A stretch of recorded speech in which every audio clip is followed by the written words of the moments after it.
from his studios in New York, it's time for Wake Up Call with Dan Tortora, where sports meets life.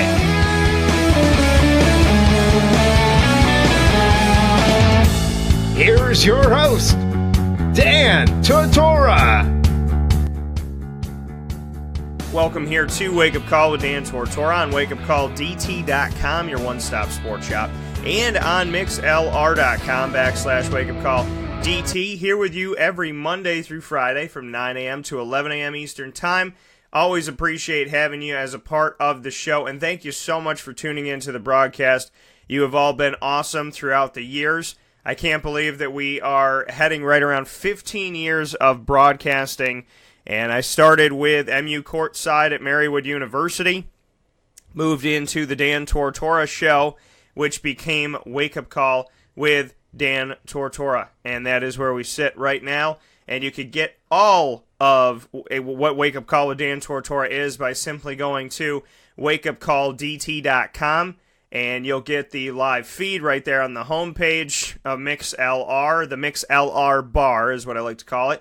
So you'll see that, and then you'll also see the opportunity to connect with the show on the RSS feed. You'll have the iTunes downloadable podcast, and you'll have the opportunity to listen to the show as well by downloading the app powered by Podbean. And you can click on any of those right on the homepage to be a part of the show in over 830 episodes. So don't miss an opportunity to be a part of it, and thank you to everybody who has. And if you haven't become a member of mixlr.com/wakeupcalldt, this morning is the time to do so. It is free and easy. Down the road we go. All you have to do is connect yourself to the show by becoming a member on mixlr.com/wakeupcalldt. And it's free to do so. It'll connect you with the show by emailing you every time we go live, and it will give you an opportunity to chat with us in the live chat room. So make sure you do all of that this morning. It is very, very easy. It's just a couple clicks on wakeupcalldt.com and on mixlr.com/wakeupcalldt, and all of a sudden you are connected to all that you need.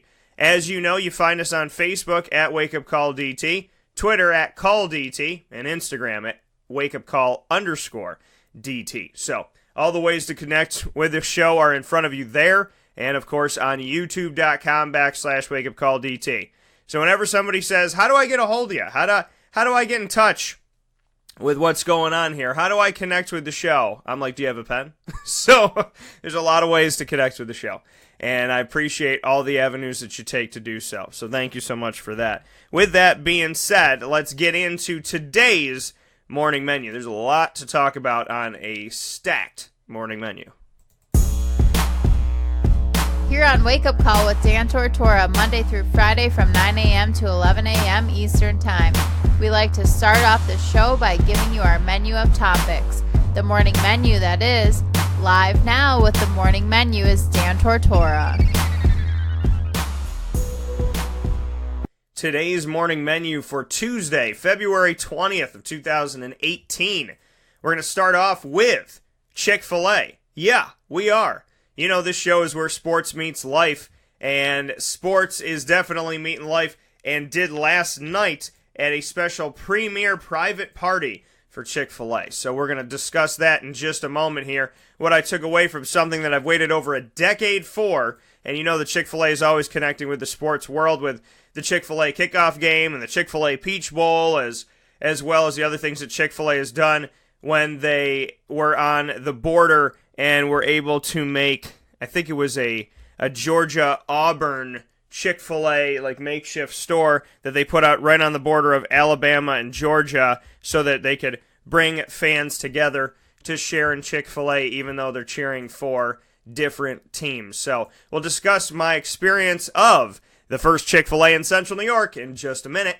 And then at 9:45 a.m. Eastern Time, I will be joined by Syracuse Orange men's basketball alum and friend of mine, Otis Hill, will be joining in the show. Cuse in the house. Oh my God. And then after that, at 10:15 a.m. Eastern Time, I will be joined by Jaleel McRae. Jaleel McRae in the second hour of the show will be discussing with me so many different things, including, obviously, what's going on with his recruitment and all of the schools that are top of mind for him right now. Syracuse, Texas A&M, NC State, North Carolina, Georgia Tech, Georgia, Florida State, and, of course, the team he decommitted from but is still interested in, the Florida Gators. So that will all be coming up. Jaleel McRae, and depending on where you look, he's a 4-star, 5-star. This is an athlete at IMG Academy, linebacker in Bradenton, Florida. He's going to finish up at IMG in December and enroll early at the college that he chooses for January. So he will be playing in the spring, not just the fall, for 2019 to get himself ready for college football. He has plenty of offers, plenty of opportunities, big-time schools. He's going to talk Syracuse and everything else coming up at 10:15 a.m. Eastern Time. And then we will round out the show on Tuesday, like we always do, with the ingredients to success, proudly presented by Utica Pizza Company on 628 South Main Street in North Syracuse, New York.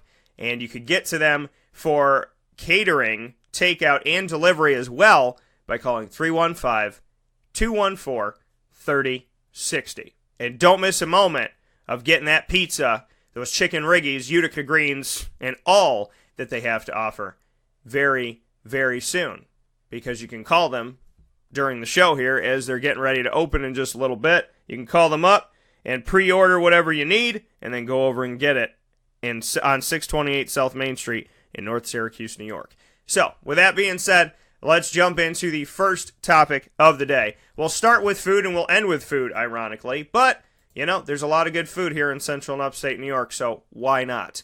Connect with the community. And connecting with the community, how about this? Chick-fil-A finally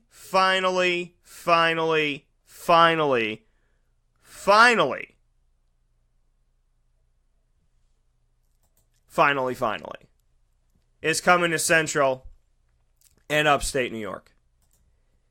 It will be opening this Thursday, February 22nd.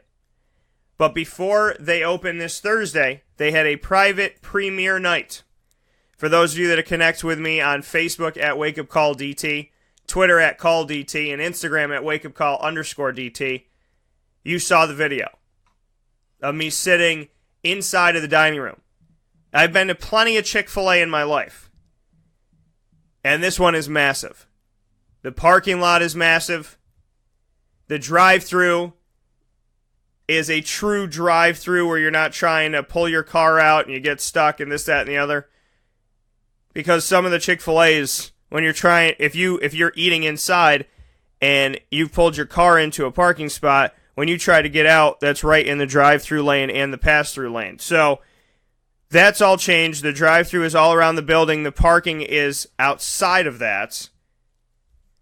They have an infrared heating system on the outside of the building to keep their people warm while they take your order outside. And on the interior, they have the Chick-fil-A, kind of party place for the kids, and you could sit in a Chick-fil-A car, which I'm going to do my best to do so, even though I'm not a child anymore. I'm a child at heart, so I'm going to see if I can get myself up in that car. The dining room is absolutely massive. We got to take a backstage VIP pass to the kitchen and see where everything gets made and how it gets made and what goes on and all that good stuff, and to see why the Chick-fil-A sandwich tastes so good and why they take the extra care and concern for what they have, and that Chick-fil-A is not about taking something frozen and doing this and that. Things aren't, their chicken is not pre-made in the sense of they have to take it there. Once the chicken comes out, they roll it in the bread and all that. I mean, they get it going and they get it mixed up right there. So the breading of the chicken happens on site as you're ordering chicken. And they can get this whole process done very, very quickly for the chicken sandwich. So the original creator had it in less than 5 minutes, and they got it down to 4:20.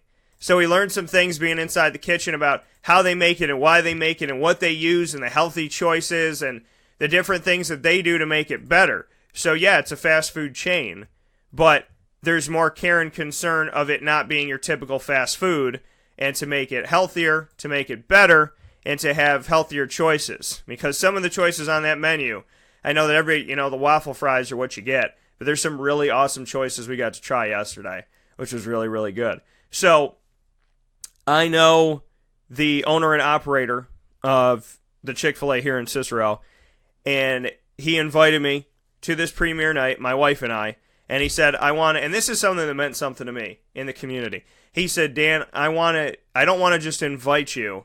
He said, can you come by the store? I want to hand deliver you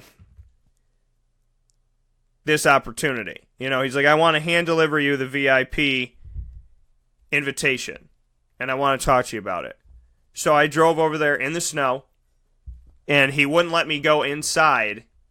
I had already seen the inside, so it wasn't like under wraps. He wouldn't let me go inside because he wanted to bring it out to me so I didn't have to get out in the cold and I didn't have to worry about any of that. He wanted to bring me out and just do that. And the thing is, this is the thing about the owner and the operator of the Chick-fil-A in Cicero. I care a lot about customer service and how you treat people. How he has treated me from day zero has been very, very well. Very humble, very appreciative, and very kind. And the appreciation I have for that is leaps and bounds. It really is. Because driving in there and having an opportunity to go to this private party, I was like, this is great. And then when he was like, I want you to come over, I want to personally give you your VIP invitation, even though I've told you over the phone. And then when I get there, he's like, no, you don't have to get outside in the cold and whatnot. He said, stay in your car. I'm going to run out. I'll get it. I'll bring it to you. And he stood out in the middle of the parking lot in the snow to hand me that while he was getting ready for what looked like to be a pretty big meeting. And with the staff. And things like that, moments like that, mean the world to me. So he wanted my wife Kate and I to come, and we did. And we showed up, and we got to see the mascot, obviously the cows, the Eat More Chicken cows. Cool. One of the coolest things that I could talk about is everybody at their place had an Eat More Chicken stuffed animal cow to take home. And as much as I love Chick-fil-A, I love that cow. I think just as much as I love the sandwich, taking that home and getting a nice little cow that reminds me to eat more chicken. So Otto was there from Syracuse doing his thing, and we got to take a picture with them, and they did Polaroids, which I thought was so cool and classic because they take a picture, and then my wife was like, well, how do we get the picture? Where does the picture go? And it pops right up out of the thing because, Kate was thinking they're going to take all these pictures, put them on the internet and whatnot. Nope. Takes the picture, pops it out, comes right to you. It develops while you're sitting at your table. So we go over and we did, obviously the backstage tour of the kitchen like I spoke about. And we took a picture with the gentleman from Orlando that was there. We got to talk to him for a couple minutes.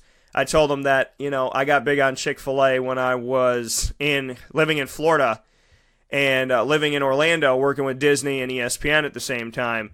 And so that was cool for him and I to make that connection and for him to have a connection up here in upstate New York. So it was really cool to meet him and speak with him, and I appreciate that a lot. He was our tour guide for the backstage pass, and if I may give him a shout out, let me see here if I can.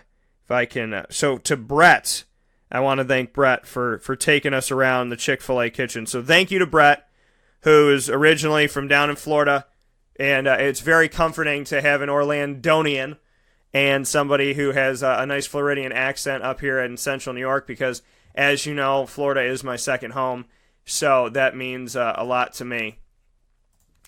And I appreciate everything that you do down in Florida because obviously I connect that to all the way back to what I to me up here and to that being my second home. So thank you so much for that, and thank you for being a part of the opening here.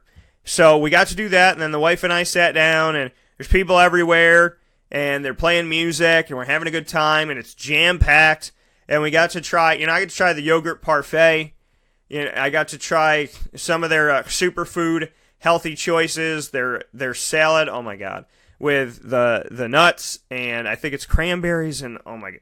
They have creamy salsa dressing and all these different things, because I always get the same stuff when I'm there. I love getting the Chick-fil-A nuggets. Love getting the Chick-fil-A nuggets. Always, always, always, always.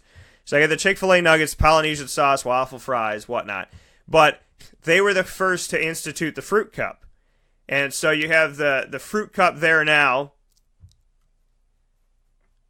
And that was amazing. So we have the fruit cup there. And to find out that information, that they were the first ones to do the fruit cup and all these things that they were first to do and first put out there, that they introduced the nugget to the fast food world before McDonald's did. Just, really cool information that I didn't know. So I'm sitting there with my wife, and we're trying the food, and we're having a good time, and I'm in awe because I've waited for Chick-fil-A to come to Syracuse in this area. As Cicero, I say Syracuse, but, this central New York area, I've been waiting for a Chick-fil-A to come here for at least a decade. And the owner-operator of this Chick-fil-A, who cares about God and cares about this community and wants to be special, doesn't want to just be Chick-fil-A, but wants to be Chick-fil-A Cicero, our conversations and our sit-downs and our walks in the snow, so to speak, we were walking from, building to, to the other part where he was working at. When you have a good feeling about somebody, you have a good feeling about somebody. And I'm really happy that he's here. I'm happy that I got to meet some people from Atlanta, from the main hub of Chick-fil-A, who are really super nice. And I'm excited about this Chick-fil-A because not only is Chick-fil-A finally coming here after a decade of me begging and pleading and hoping. I remember sitting in the airport a couple years ago in the Detroit airport because they have Chick-fil-A there. And I wrote a message to Chick-fil-A. I took a picture of my Chick-fil-A, and it said, Chick-fil-A is coming to Albany. And I took a picture of my Chick-fil-A food and put a message on Twitter and tagged Chick-fil-A, and I said, close, but not close enough. And then I put Chick-fil-A Syracuse. So it's really crazy in what a couple of years can do to bring Chick-fil-A here to my home, to central New York. And, for me to not have to fly down to Florida for Chick-fil-A and hope that I'm in the Detroit airport and Atlanta airport for Chick-fil-A, or hope that I'm in Charlotte for Chick-fil-A, that I can literally get it right down the road from some of the other great businesses that I'm proud to work with. So it really does, it's surreal for me and it's strange for me, but the things I like about Chick-fil-A, they care about their food, they care about how it goes out, they care about their experience, because that premiere night, they went all out for it. They're giving away prizes, we're trying, you get to try all items throughout the menu. You're not just ordering your favorites. They wanted you to get a feel for everything. They're bringing everything to you. It's always my pleasure. There was a person standing out in the rain last night so people knew where to pull in.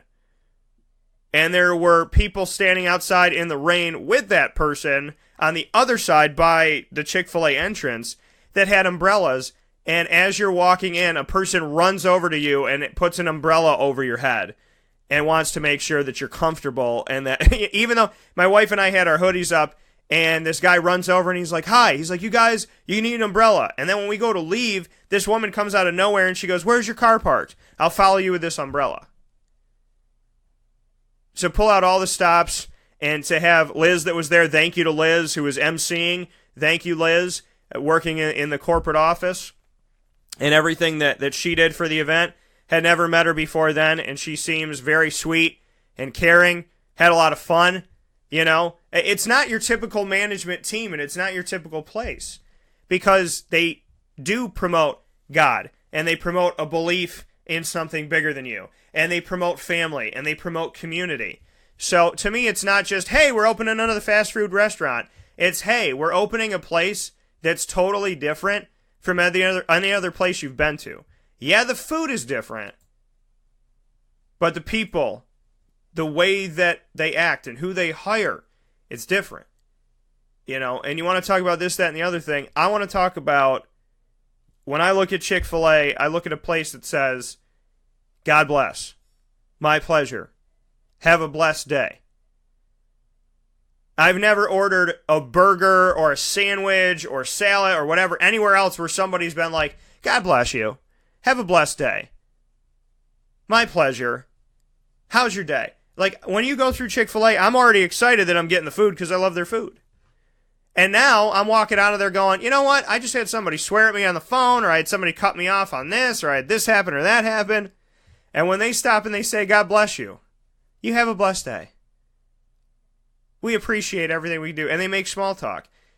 When somebody says that, when you get a, have a blessed day, sir, I'm like, you know what? My day isn't that bad. And thank you. I hope you do too.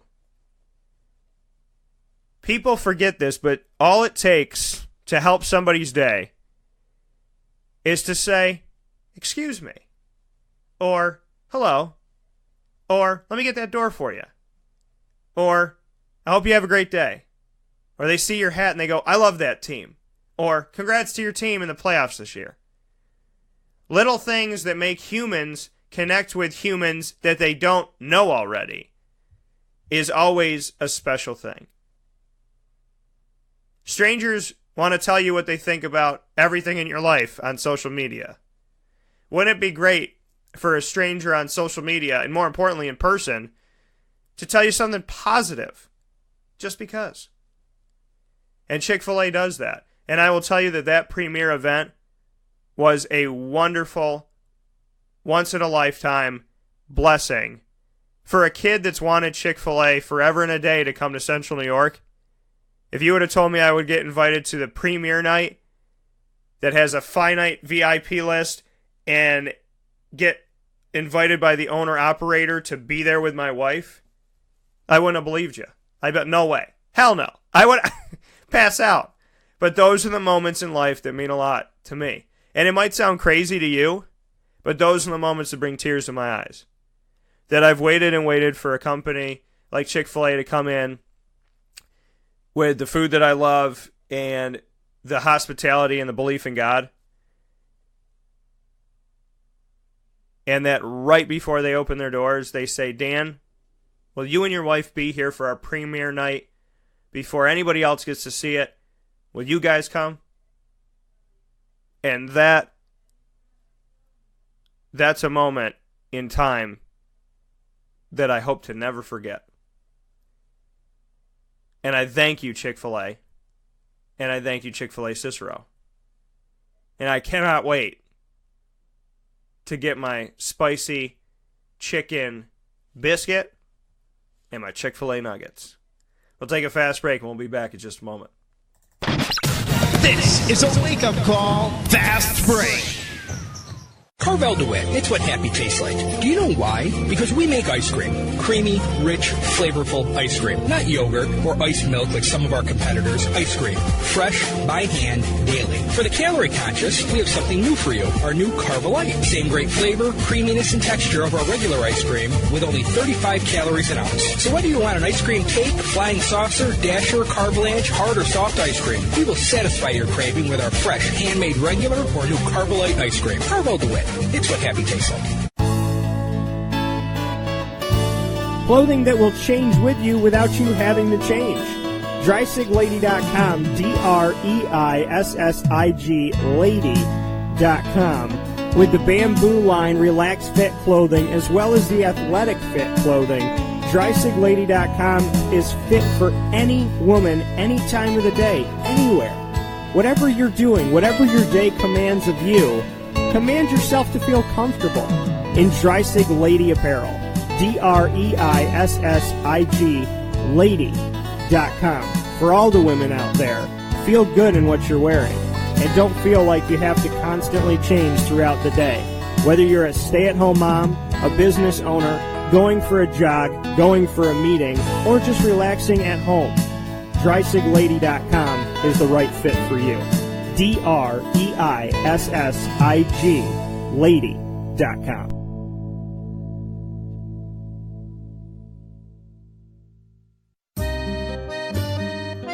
This is Lawrence Papaleo, licensed real estate salesperson for Gilbo Realty. Call our home office at 315-752-9513, or better yet, call or text me directly at 315-748-2524. Let me ask you a question, Lawrence. If I needed you to help me buy a house, find the right place, could you help me do that? Joe, I'll help you find your dream home. You don't ever say my name on the radio, never. If I needed to sell a house, could you help me go about that the right way? Yes, I can. How do they get a hold of you? Call me directly at 315-748-2524. But you also do the commercial property. So if I got a business, couple businesses, gotta take one here, move it over there, do this, do that, are you gonna help me buy and sell my commercial property also? Yes, sir. I like that. What's my name again? I have no idea. Absolutely, but they need to know your name, so give it one more time. This is Lawrence Papaleo, licensed real estate salesperson for Gilbo Realty. My phone number is 315-748-2524. Why don't you tell them your name one more time and that number so we can jot it down? This is Lawrence Papaleo. Call me or text me directly at 315-748-2524. Muddy Waters Kitchen and Bar is your home on the water for every season. Join them on Wednesdays for all-you-can-eat wings, chicken thighs, and drumsticks from 3 to 9 p.m. And on Thursdays, join me, Dan Tortora, for live game show night, a new night out unlike anything you've played before in Central and Upstate New York, every Thursday at 7 p.m. And while you're there on Thursdays at Muddy Waters Kitchen and Bar, from 5 to 9 p.m., join them for the barbecue all-you-can-eat buffet with buffet-style sides, ribs and pulled pork, chicken thighs, and drumsticks. And on Wednesdays and Thursdays, all-day happy hour. You know how to get it done right at Muddy Waters Kitchen and Bar on 2 Oswego Street in Baldwinsville, New York. Welcome back here to Wake Up Call with Dan Tortora on wakeupcalldt.com, your one-stop sports shop, and on mixlr.com/wakeupcalldt. This morning in the morning menu for Tuesday, February 20th, we are going to have in just a little bit here Otis Hill on the show to discuss Syracuse Orange men's basketball. In about 15 minutes he'll be on the show. But before we get to Otis, I want to discuss bracketology. Because as you know, folks, I do my own bracketology as we go through championship week and the conference tournaments that are going on. So I'll be doing mine coming up here. I like to see the full body of work after the regular season and all that good stuff, and then I start to make my thoughts and put it all together. But there's been some early bracketology done, so make sure you go to wakeupcalldt.com for my bracketology coming up here, and don't miss a moment of it, because I'm going to give my thoughts and my opinions, and then that can change over time, obviously, with how these teams play.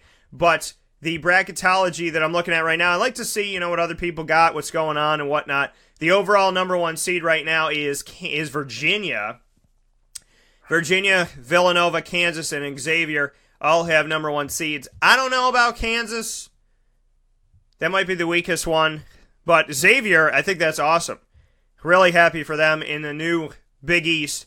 Michigan State, they could be a number one, definitely. They're going to be a 1 or a 2 in this thing. But what I found really interesting is that for the first time in this early bracketology, Syracuse has been included. They're literally the fourth of the last 4 in, right below St. Bonaventure. And St. Bonaventure beat Syracuse. In above them in the last 4 byes, they have NC State.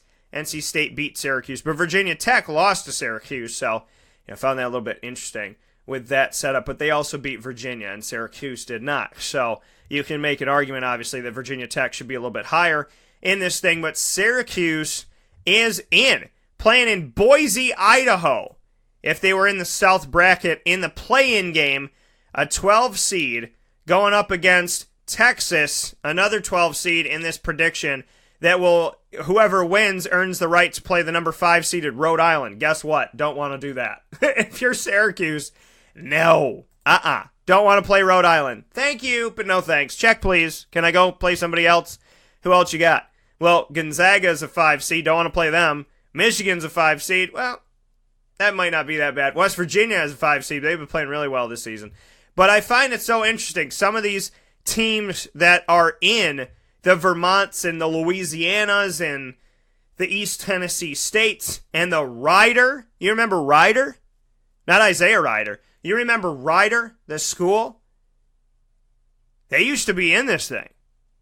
They're pushing back now. They're getting an opportunity to get back in it. Houston getting an opportunity here to jump in this thing. Arizona playing better. Arizona State playing better.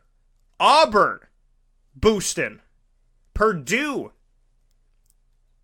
Auburn and Purdue as 2 seeds right now prediction-wise. Xavier is a number 1 seed. And Xavier, if they played what this prediction was, Florida Gulf Coast, that would be an awesome game. It's a 16 seed in Florida Gulf Coast, but I would not want to ever play Florida Gulf Coast. So, this prediction is pretty cool. And I like it. So, I'm going to give a shout out to Joe Lunardi because this is interesting right here. I like it. I'm feeling it. Florida State and St. Mary's. I think St. Mary's could pull that one off.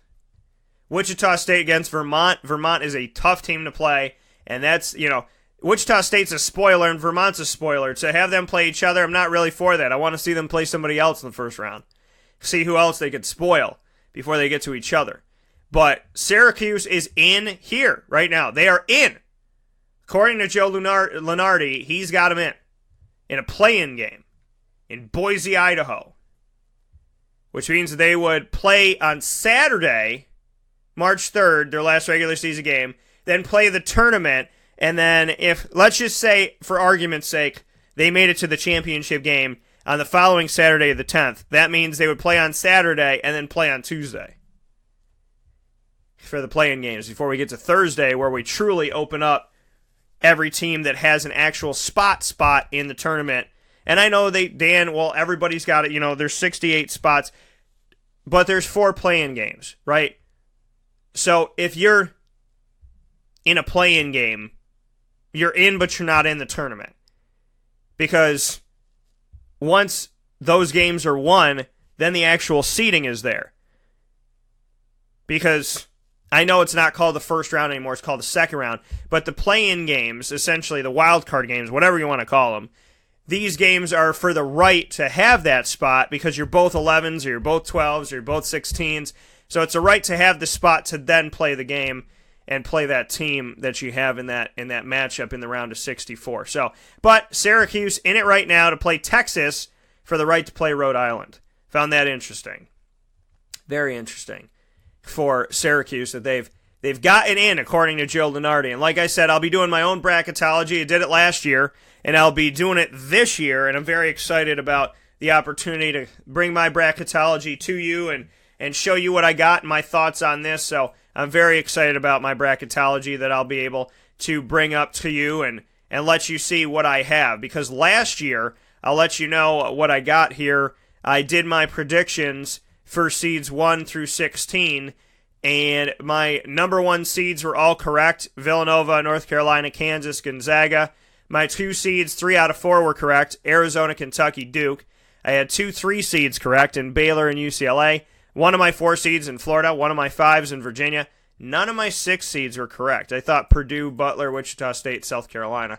7 seeds, I had St. Mary's correct. 8 seed, I had Arkansas, Wisconsin. 9 seed, I had Seton Hall and Vanderbilt correct. 10 seeds, Marquette and Oklahoma State. 11 seeds, Kansas State and Xavier, as well as Wake Forest. I had all those right.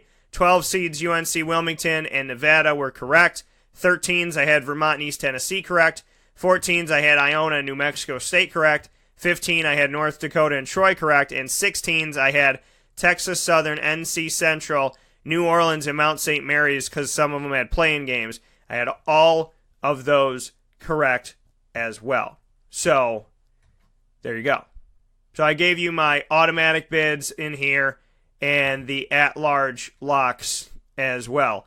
So I put those in. You can check that out on wakeupcalldt.com by clicking on the More tab and then following that to Bracketology. So go to wakeupcalldt.com, click on the More tab, and when that, or I shouldn't say click on the More tab, when you put your mouse over the More tab, like on any website, you'll see Bracketology, and you can click on that and see what I did last year to go through the bracket, and then you can see the actual bracket. So I will be doing my bracketology again this year, and I will be giving you my thoughts on who is in. I've had this conversation this week. I had it yesterday, I believe, and I was talking about Syracuse and if they're in or not. And I think I have it on Sunday. I believe that Syracuse, if they beat Duke at Duke, which I said on yesterday's show, I think they're in. If they lose to North Carolina, lose to Clemson, and lose to Boston College, but they beat Duke at Duke, there's a case. If they win at Duke and beat Boston College, they're in. If they beat North Carolina and beat Boston College, I still think they're in. If they beat Clemson, because you have to look at where the standings are right now with the ACC. And currently with the ACC and the men's basketball standings, Syracuse has 4 games left to play in the regular season before the ACC tournament that'll be at the Barclays Center in Brooklyn. Syracuse has 4 games left on their regular season schedule, and 3 of those 4 games are against the top 4 in the ACC.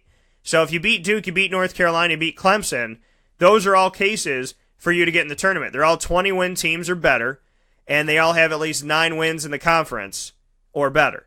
So with that being said, Syracuse is in a place to make it happen. Now, Miami was able to win a game and go to 8-7, so even though Syracuse just beat them, Syracuse dips below that. So Syracuse is currently in the 10th spot in the ACC. So these wins are important to get into the NCAA tournament, and they're also important with seeding in the ACC tournament, because as a 10 seed, they will play on day 1 of the ACC tournament. If they can get themselves to a 9 seed or better, they will not be playing on day 1 of the ACC tournament. And the way that it stands right now is if they stay the 10 seed, they will play the lowest seed, which is the 15th seed, and they'll play that game at 2 p.m. on Tuesday, March 6th.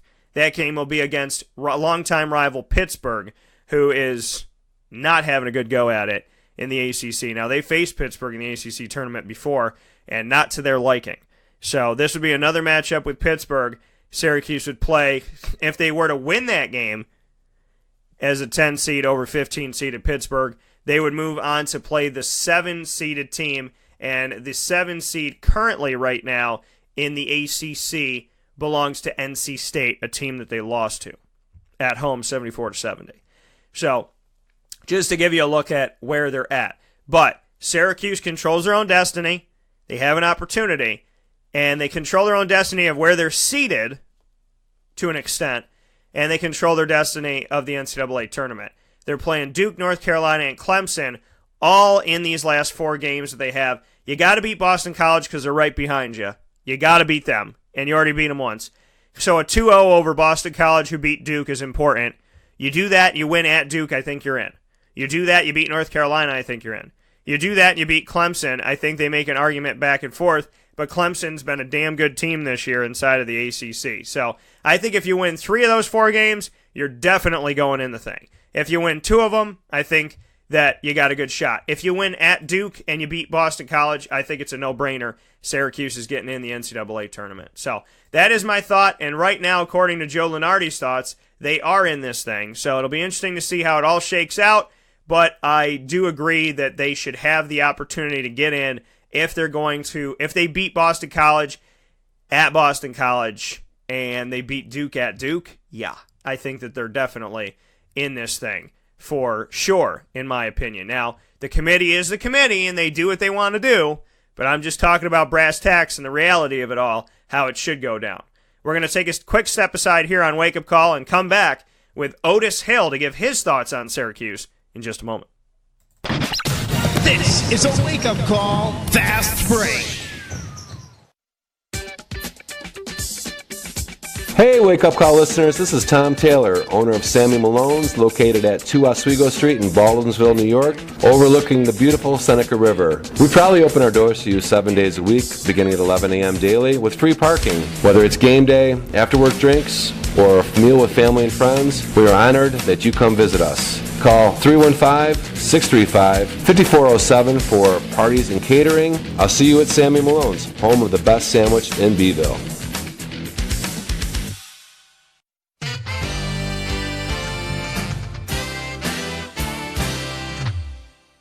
Hi, this is Domenico Vitali, owner of Giovanni's Formal Wear, where you look great and feel even better with our renowned tailoring and alteration services on any suit, or any tuxedo from anywhere. Call 315-455-8729. That's 315-455-8729.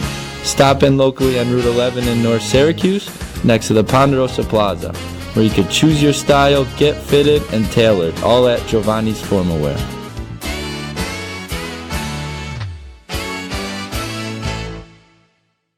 I'm George Townsend of Honda City with some good advice when buying a new car. The true cost of owning a new car is determined by the appraised value when you trade it. No vehicle appraises higher than a Honda. Next, look for low APRs and deep discounts. You also want low maintenance costs and great fuel economy. That's why my advice to you is to buy a new Honda. Looking pre-owned, visit our Honda Certified Used Car Center. Honda City, 7140 Henry Clay Boulevard, Liverpool, or HondaCity-CNY.com. It would be a pity if you don't shop at Honda City.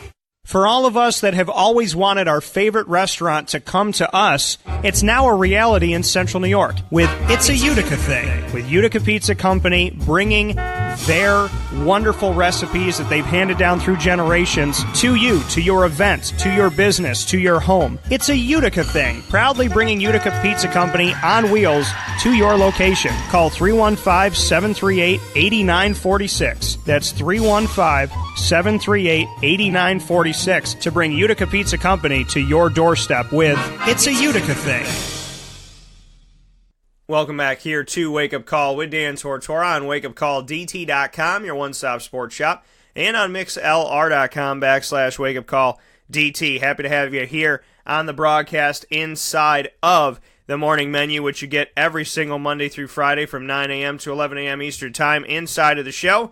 It is your morning list of topics for the broadcast, and I thank you so much for being a part of this broadcast. And speaking of being a part of the broadcast, here with me this morning, very proud to have the man, the myth, the legend, the living legend, Otis Hill, here with me on the show on Wake Up Call with Dan Tortora, and very proud, as always, to have him be a part of this show. So I want to thank Otis for all that he has done. He is coming up here in just a second, and we look forward to having him come on to the show. Otis Hill, as you know, Otis is somebody who has been a part of Syracuse's history of making it to the Final Four, the 1996 Final Four, and everything that he got to be a part of in that respect. So with that being said, we're having a little technical difficulty here with Otis, but we look forward to having him on here in just a moment. But Otis Hill, with this team and everything that he's done with the 1996 Final Four team and getting to the Final Four with guys like Jason Cipolla, J.B. Reef-Snyder, John Wallace, Lazarus Sims, Todd Bergen, and so on and so forth. Elvira Ovchina, Donovan McNabb was a part of the team as well, folks, so don't forget about that. We definitely appreciate that. So with that being said, we are joined by Otis Hill here on the broadcast. Otis, how you doing today? Good morning, Dan. How are you? I'm doing very well, Otis. Now, I announced you as the man, the myth, the legend. Is that fair to say? Maybe the myth. I'm not too sure about the legend part. Okay. Well, first and foremost, we were talking about the 1996 Final Four, a little preface here to get you started. Just what you could say about, thinking back on those times and on those moments. You and I have spoken about it on the show before, but just what those times mean to you. And when you look back here in 2018, back to 1996, I mean, for me, it's hard to believe it's 22 years ago, but just what you could say about, looking back now a couple decades since that 1996 Final Four and just what your first thoughts are that come to mind. When you think back to it, it was simply amazing because I watch now and it seems so tough out there. So much competition, so much talent. And to be able to say that I made it to the championship game is like really an honor and a great feat that we accomplished with the guys that we had. And when you look at that accomplishment that you had back then, I mean, you look at guys like Jason Cipolla and J.B. Reef-Snyder, John Wallace, Lazarus Sims, Marius Giannoulis, Elvira Ovchina, Donovan McNabb was a part of the team, Todd Bergen. What can you say about the family aspect of all of that and the connection of that? Because I just had Dajuan Coleman on the show yesterday to speak on, 2013 and 2016 and get into those Final Fours. Just what the connection is with the 1996 team, and that's the team that started Cuse's in the house. Oh my God! And now 22 years later, people are still saying that when Syracuse is in the tournament. I think what it was, we were a group of guys that weren't really that bigly known. We weren't widely known in college basketball, so we were good. We had some talent, but I think what happened was we became a band of brothers. We had to go through practice together. We hung out a lot together, and it created that atmosphere. And we were close. We all had our separate groups, but we remained close on and off the court. And I think that helped us a lot when you're fighting against other teams and travel and things such as that. And when we all met up a couple of years ago, when we all came to the game to celebrate that Final Four run, it was magical to see those guys, and it felt like old times as soon as I saw them. Speaking here with Otis Hill, Syracuse Orange men's basketball alum, and Otis, to take a look at, like you said, all coming back together and having that family aspect. One of the members of the Syracuse family is getting an opportunity to have their jersey retired, and that'll be happening in the Clemson game, the final home game of the regular season this season, on Saturday, March 3rd, the 2 p.m. Eastern Time tip-off game. Lawrence Moten will have his jersey retired. What does that mean to you as a part of the Brotherhood of Syracuse University to finally see the career point leader with 2,334 points? It's finally going to be hanging from the rafters. We're going to see number 21 up there. What does that mean to you as an alum?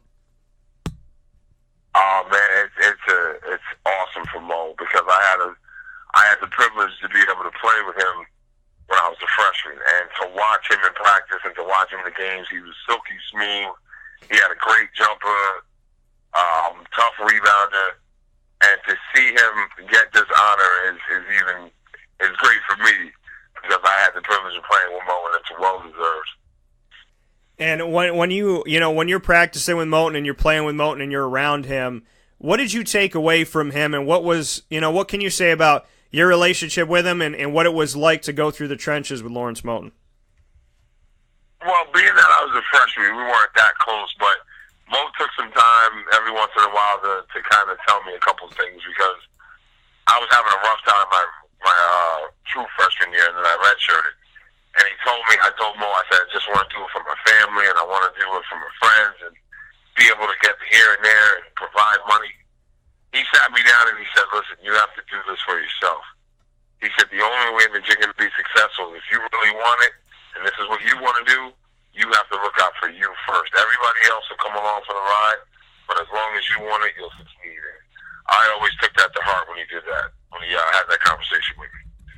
Now, Otis, every time I have you on the show, I feel like somebody writes something into the show or makes a comment on the picture that I put up. We got something from Eric, longtime Syracuse fan, that just put a very simple four-word statement. He handled the middle. There's people to this day that, sitting here in 2018, when I say Otis Hill, they say, handled the middle, took care of business, he was physical, he did what he had to do, we need a center like that. To hear that level of respect all these years later, and to have people just feel the need to comment and say, that's those guys like that are guys that, we appreciate in our history. What does that mean to you? It's the biggest heartfelt sentiment anybody can give to me, because being 6'8" when I came into the Big East was not easy. And thank God I had guys like Jaleel McRae, God bless his dad, and Dave Sy, who literally used to beat on me every day and tell me, this is how it's going to be and this is what you have to do. So, me also being a football player in high school, I kind of brought that mentality to the court, which worked out in my favor sometimes, but it caused me to have a little foul trouble here and there. But just to be recognized as a rugged physical player who did his job is the biggest accolade I could accept. And you brought up Conrad McRae, and obviously, a sad story with him passing away at the age of only 29. But your connection to him, Otis, just what you can say about, your connection to him and being on a team, with him and being around him. You brought him up here. So when you were a freshman, he was a senior. Just what he meant to you and what he taught you. Conrad was always this larger-than-life persona. He was one of the sweetest dudes you ever wanted to meet. He'd do anything for you, and me being from New York City, when he left, he used to always call me, no matter what country he was in, when he was in Italy, when he was playing a game, he would find the time to get my number and call me. And I'd never have to contact him. He always called me. And he used to, my freshman year, he used to really tell me things that really helped me out to this day as far as basketball and as far as life. Because there were a lot of places I traveled overseas, and people would say, you played for Syracuse, so you knew Conrad. And it was amazing to see how many people I'd run into around the world that knew him because he was such a good person. And when you said when you go around the world and people would say to you, you know Conrad McRae, and you just kind of marvel in the fact that, they knew Conrad. The connection with that, what was it about his personality? What was it about, the way that he carried himself or the energy he had about him that he just was well known? I mean, we talk about basketball and this, that, and the other, and obviously he did some work on the court and did some good things on the court, but what was it about Conrad, like you said, larger than life, that, built that connection when people bumped into you and said, oh, Conrad, like I know him, or this, that, and the other, they tell you a story about him. I mean, just bring me a little bit deeper into that, because those are the truly special people in this world, the ones that everybody seems to know in some way, shape, or form. Right. I think it was just him. It was just in him, because when I first came to Syracuse, I thought he was the mayor of Syracuse. He knew so many people. And I think the thing about Conrad was he was the most genuine dude you ever wanted to meet. I mean, he talked to anybody. He talked to my dad for 35 minutes at practice. He didn't have to do that. He was telling my dad, make sure he'll be all right. He's gonna be good. And I think, we'll do really well here. And to hear him say those things, I never knew Conrad had that much respect for me, because he used to beat me up on the court. I mean, he was athletic, he was big, he was nasty, but he always had a way of making me feel confident about myself. And when you met him, you were automatically drawn into his aura, personality, whatever you want to call it. And he just made you feel like, hey, everything is good. And it was a pleasure to always be around him. Otis, when you got the news about Conrad passing away at the age of 29, I mean, this is somebody, he signed a 10-day contract with the Denver Nuggets in 1999, and he had 2 blackouts during practice at the time. He tried to make the NBA after that, playing in the Orlando Magic Summer League with the Orlando Magic Summer League team, and then during a practice, he collapsed on the court of a heart attack at 29 years old. I mean, this is, I mean, moments like that, thinking about, I'm sure in your head, it's like, well, 1 minute he's fine, and then he's not. I mean, was there ever a notion when he was on the team or at Syracuse that something was wrong, or that, there was something going on, or was this just a shocking blow when you heard it and found out that, he had passed away of a heart attack? It was a shocking blow for me, because my dad died the same way. Oh, my God. And I'll never forget sitting at my aunt's house in New York City, and I got the call from my old roommate. Because, see, a lot of people, we Syracuse Orange, we keep in touch. We have a huge network, and a lot of us keep in touch. And I found out from my old roommate, and then it was such a crushing blow, because we knew about the blackouts before in Denver, but we thought everything was handled and he'd be okay. But to be honest, Conrad died the way he wanted to go. A lot of people were like, oh, it was tragic, and it was tragic that we lost such an amazing individual. But Conrad loved the game. Like, the game was him. He loved it, the court, he loved the people, he loved the rim, he loved everything that was great about basketball. Conrad McRae embodied. And to me, when I hear his name, I still get a little down, a little sad, because this world lost such a great, amazing dude, and it's just, I just wish he was here to pass on the knowledge that he passed to me on to these younger generation of basketball players. That coming from Otis Hill, Syracuse Orange men's basketball alum. And Otis, like you said, that was the same way that your father passed away. So, I mean, I know that, in my opinion, and I said this to you, and ironically, Chick-fil-A is coming to Central New York. I'm going to make this crazy, roundabout connection, but you're going to just let me make it. So, Chick-fil-A is coming here to Central New York. I got to go to the private premiere night yesterday, which made a young man like me very happy. So that means something, because we're talking today after I did that.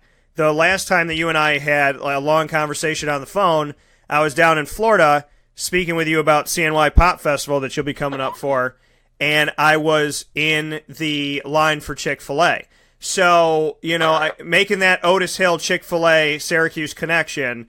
So I don't know, so when we were having that conversation, we have those deep talks about adversity. And you and I talk about things that are bigger in life, which, builds more respect from me to you. And when we look at that and see that, the adversity of life and the things that people have to go through, the things I hear people complain about on a daily basis are laughable. You having to go through Conrad and with your dad as well, what did that adversity teach you? How did it help you to appreciate life? And what positives can you take out of two tragedies like that I'm more than sure were very hard? Wow. That's a tough question, because as a young 18-year-old man, when you lose your dad, who basically is your best friend, your world is upside down. I just had some good people in my family and good people around me. I had some good friends in Syracuse who just kind of rallied around me and helped me through it, because it was a tough year after he died. I had lost my spot. Things were rough. But the one thing I can say that it taught me resilience. Because when you have a tragedy like that, it actually physically hurts. And I understand a lot of kids, when they're upset and they go through these different emotions and anger and they're feeling everything, the one thing that it taught me was that through life, you're going to go through pain. And it depends how you handle it. And you have to get help. You just can't go through it alone. You got to listen and need your friends and your family.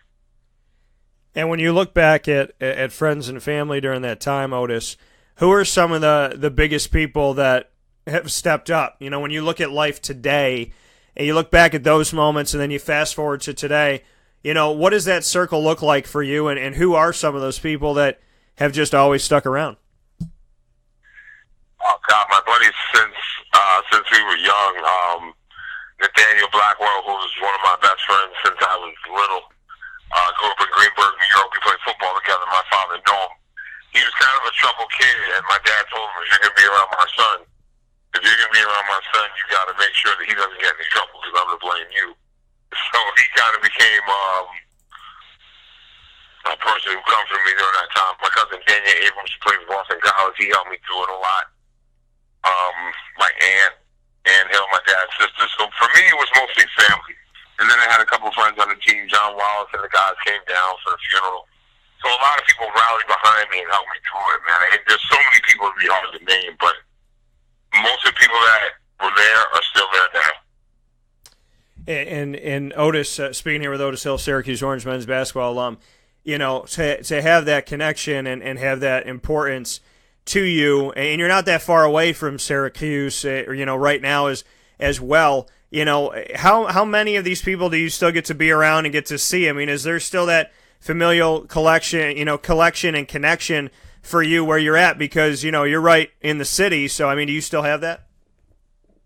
Oh, yeah, I still have it. And I work up towards Albany, so I'll be somewhere in the store or walking around in the gas station. Someone's like, God, you look familiar.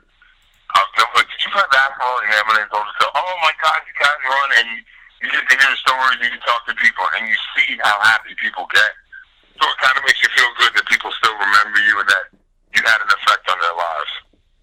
I just really I want to shoot a commercial in a department store with you, and I want to have people walking through, and then somebody going, is that Otis? And then somebody else going, I think that's Otis Hill, and then someone's like, my God, I think that was 19. And as they're saying that, I want you to just kind of sneak by and go, Q's in the house, oh my God, and then just walk away, and then just keep playing that. I feel like that'd be an awesome commercial. Like, Houston, and then at the end of it all, they finally come up to you and they go, "Are you Otis Hill?" And you go, "I never saw him before in my life. I'm sorry." that to me would be an awesome. Like, oh, you and I talk about stuff all the time, Otis. Like, can we shoot a commercial together and have some fun? I think we could. I definitely think it would be a great commercial. It would be probably the most memorable commercial in Syracuse history. Yeah, it definitely would be. And I'm going to ask you to go off on a limb with this too. John Wallace and I spoke about, I told him after seeing Cool Runnings that not only did I want to all of a sudden be a bobsledder, but I only wanted to be on the Jamaican bobsled team. So I said to John, if we were in a bobsled, who would be the other two people on our bobsled team? And he obliged me and he created it. So I'm going to change it up here. So you can only have, like one tall guy in here, one center forward type thing. So if it's you and me in the bobsled, and we're at the Olympics right now, you're in the bobsled, I'm in the bobsled, who else is in the bobsled to get this thing going so we can win this championship, so we can get this gold medal? Jeez. Well, we're probably going to need a technical guy, so I'm going to go with Marius Janulis. All right. Marius Janulis. Okay. Who else we got? We're one more spot. So we got a technical guy, Marius Janulis. I like that. You're in it. I'm in it. Who's the other bobsledder? So we're pretty set. So I'm going to have to go with my boy, Remu Nelson. I got to bring him in. He was one of the guys that, we got so close in college, and we're still close to this day that mostly anything I did, I was either with E or around E or hanging out with E. So I'm going to go with my buddy, Remu Nelson. All right, fair enough. See, so now now I want to test this out. So I want to test out our bobsled team, and I want to test out John's. John picked Johnny Flynn and Eric Devendorf. So I want to be in both of these bobsleds and see which one is faster. But I will say that John did not agree. We didn't talk about doing a commercial together, so that's copyright TM for Otis Hill and I. We're going to do that commercial. So somebody's going to have to let us utilize their Rite Aid or whatever it may be. But I think that would be amazing. People thinking that it's you, not knowing if it's you, and then you're just whispering, "Q's in the house, oh my God." People are like, "My God, I'm hearing it. Like, where is this guy? What is going on?" And then we're like there checking out, and they go, "Excuse me, is that Otis Hill?" And I'd be like, "What? Otis, what do you mean Otis Hill?" And they're like, "Sir, can I get your autograph?" And be like, "I'm sorry. I don't know who you're talking about." But then you could look to the camera and go, "But I heard he's a great player," and wink. That'd be awesome. or either pull open his T-shirt and have my jersey underneath and just wink at the crowd. That'd be awesome. It'd be like, "Oh yeah, I'm not him, but he is my favorite player." Yeah, that'd be awesome. Right? He was awesome, wasn't he? So, Otis, I got to take before we talk about Syracuse right now, got to take a break from this for a second. You and I spoke about this. You're coming up for it. Bunch of guys are, almost a dozen former Syracuse players for the CNY Pop Festival in August. It's a total break from the norm. It has the comic side of it. It has the sports side of it, sports and entertainment, and it's something that Central New York's never seen. I want to put on for my city and do something different. So you agree to come out for this. You'll be signing autographs, taking pictures. We're going to have a little panel discussion and hang out and whatnot. What are you excited about? I know you're not too far away. You're in the city, and like you said, you're working up Albany way. So you're not too far away from coming up here to Syracuse.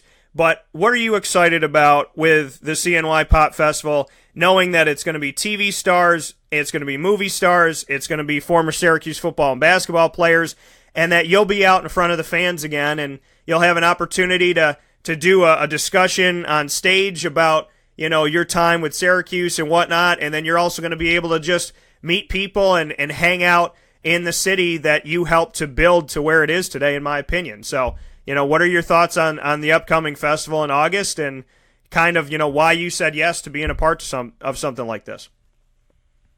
Well, first I would say the biggest reason for me being a part of it is probably you.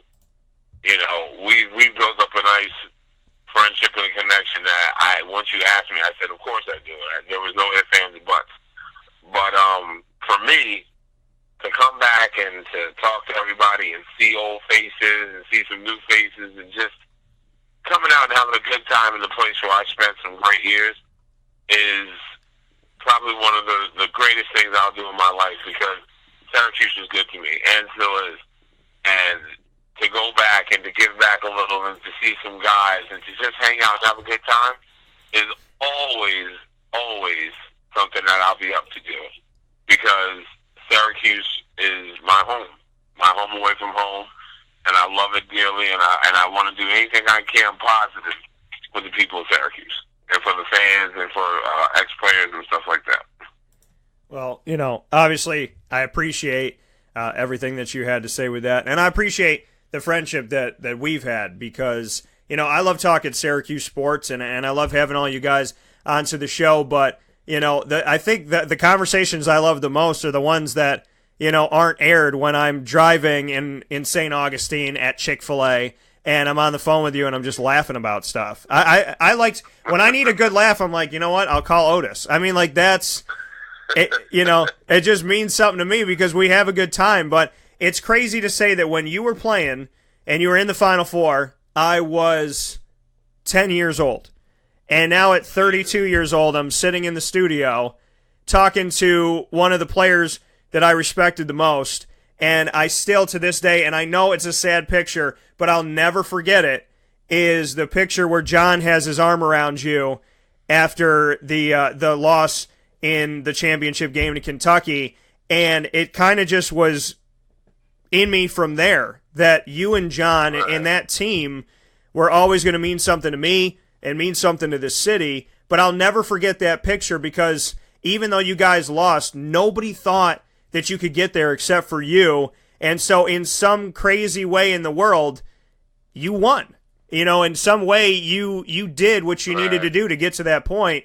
But there was just something about that team. It was a blue-collar team that figured it out and found a way and gutted it out.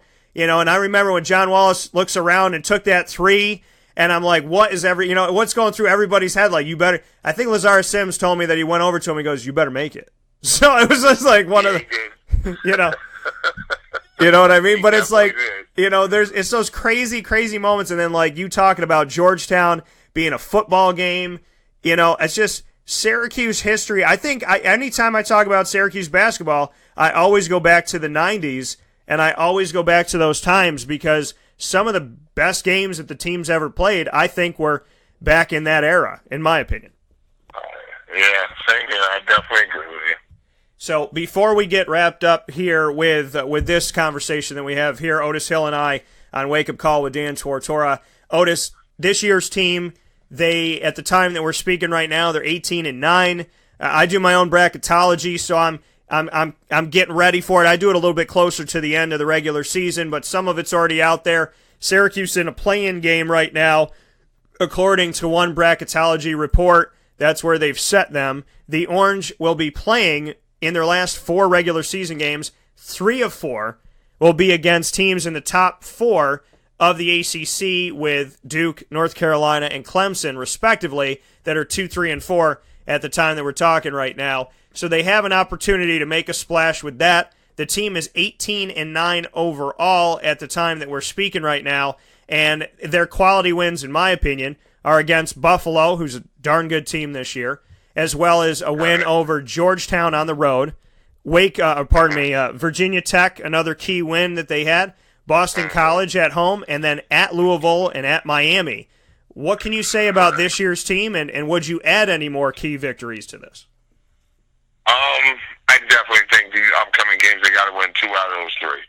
I think to solidify a spot in the tournament, because you know how sometimes these people can pick the brackets and they do all this with the points and this and that. I really think for Syracuse to be set and solid, I think they need to win at least 2 of these last 3 games. And these are some tough games. Moving to the ACC was just going south to the Big East. And I think we can do it. I think these guys have found their niche. They found it towards the end of the season. And I think they're starting to play together as a unit.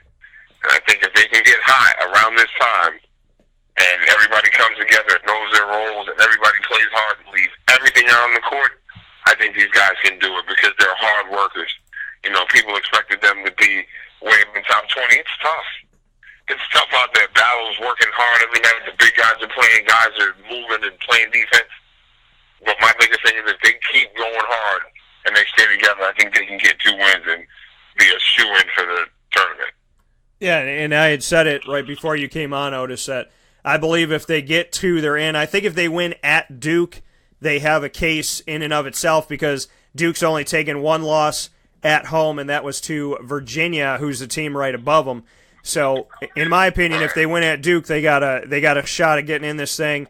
But, yeah, I mean, if they get 2, if they win at Duke and at BC, or they beat BC and Clemson, or BC and North Carolina, any of those, because Clemson's played so well this year, I think that they're in. But if they beat North Carolina Duke, or Duke Clemson, or UNC Clemson, I think you got to put them in. They get to 20 wins, and then you give them, I mean, they win at Duke or at BC. That's another quality road win on top of winning at Louisville and at Miami this season and at Georgetown. So, for me, I think the road there is to win 2 out of 4. I think Duke is the key one above all. But I think if you could take care of BC and then get another one of those 3 that you have, then Syracuse is in a prime placement before the ACC tournament to get in. And I don't know how you argue them out at that point, especially if they beat Duke with how well Duke's been playing at home. Exactly, I agree. I think if they beat Duke and Boston College, because Boston College has some big upsets too, and I need them to beat Boston College because my cousin and I always have that little thing that we've had for years, so I really need them guys to go in there and knock Boston College out. But like you said, I totally agree with you. I think if they get Duke, I think you really can't argue. It's around the end of the season when teams are starting to gel and come together and play their best basketball, so if they can put it together and knock Duke out and get ready for a tournament, I think they're going to do some damage. Absolutely, and I can I see that too as well. I see if they can take they can take that Duke one and then go from there. We'll see where they also control their seeding. Right now they're a 10 seed, but they do control their seeding to get out of day one. Now, will you be going? Because I mean they're right in your backyard at the Barclays. Are you going to be going to the ACC tournament? Yeah, I'm going to definitely try to catch a couple of games. I got to get in touch with Coach, but I'm definitely going to try to catch a few games and support my boys. Yeah, absolutely. In the BK in Brooklyn, definitely got to check it out. And I'll be down there as well. So, Otis, if you're going to be there and I'm going to be there, that's a perfect time for us to sneak across to one of these Rite Aid or markets and whatnot and be like, hey, we're going to go ahead and shoot this video. We don't have a permit, but you'll thank us later for it. So. Right? Hopefully we can do that. Make some money off this deal. Make it happen. So, as always, this is the man, Otis Hill, and of course, here on Wake Up Call with Dan Tortora. Otis, I appreciate it so very much. Please be safe out there in the city and with everything that you're doing, and I'll give you a shout later on today, but as always, I thank you for being a part of the show. All right, you're welcome, Dan. Thanks for having me. We'll talk to you soon. All right, take care. Oh, you too. Bye-bye. Bye. That coming from Otis Hill of the Syracuse Orange. We'll take a quick step aside for a fast break, and we're coming back with Jaleel McRae. Some people say 4-star, some people say 5-star. I say either way you look at it, a talented athlete that has plenty of schools to choose from that are right up there with opportunities galore. We have Syracuse, Texas A&M, Georgia, Georgia Tech, North Carolina, NC State, Florida, and Florida State, all on the docket for Jaleel McRae, who has decommitted from Florida and opened up his recruitment at the end of last year. Florida's still in the mix, but he's opened up to see what else is out there. And we're going to have a long sit-down discussion about that decision that he has to make and so much more in just a moment. This is a wake-up call fast break. Utica Pizza Company spells family. Your family, my family, their family. The recipes that they have shared with each other throughout the years and have now been so gracious to share them with us. I can sit here and talk with you about all the great things that are on the menu. We'd be here forever. So let me say this. Utica Pizza Company is second to none. And now you can bring it home with you and you can dine in the restaurant. UticaPizzaCompany.com will give you all the information that you need. And let me say, these Utica greens, they're the best. Utica Pizza Company. Call them and place your order at 315-214-3060. That's 315-214-3060. Families break bread at Utica Pizza Company.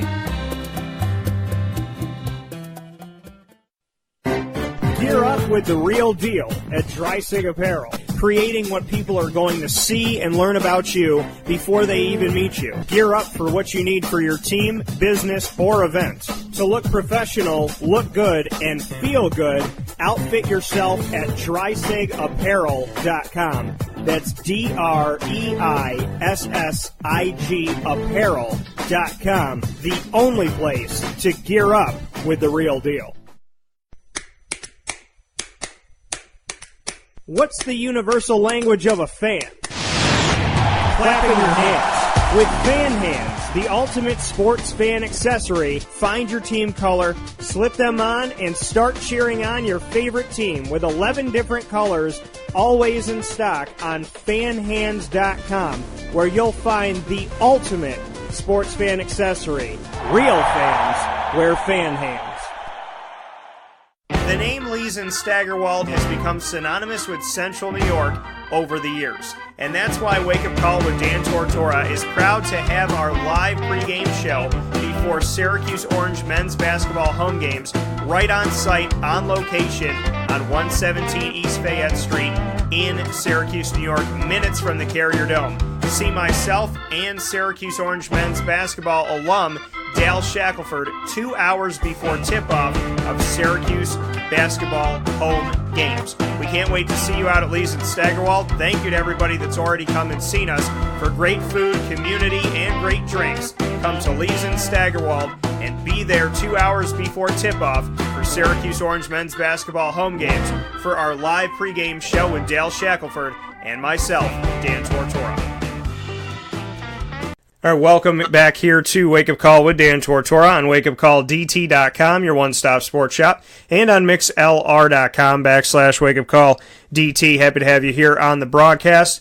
And as a part of the show this morning, we are here with Jaleel McRae. Jaleel McRae, a linebacker from down in Florida at IMG Academy in Bradenton, Florida, and he has many different teams on the list. We're going to discuss his recruitment, the decommitment from Florida, and kind of opening things up, and looking at what he's excited about to come with IMG. So with all that being said, we proudly welcome him here to the show. Jaleel, how you doing today? How you doing, sir?